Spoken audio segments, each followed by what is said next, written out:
Lumipas ang maraming taon, mag-isa kong hinarap ang totoong mundo. Ngunit sa tagal ng panahon, merong kulang sa buhay ko.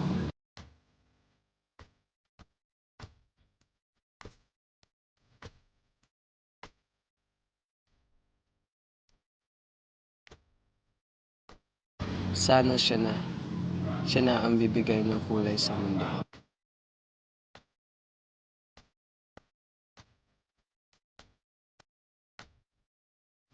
Hindi ko alam pero tadhana na siguro ang gumawa ng paraan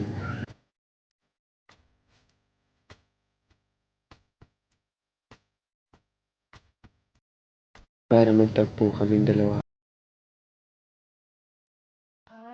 Sa hindi inaasahang sitwasyon, biglang tumigil ang mundo ko nang hawakan niya ang kamay ko.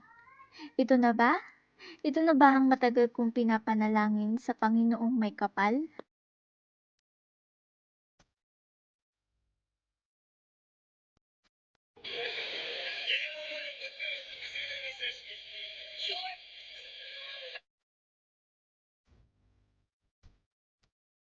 Sa dinami-daming lalaking dumating sa buhay ko, siya lang ang hindi sumuko at hindi nagsawa magbigay ng ngiti sa mga labi ko.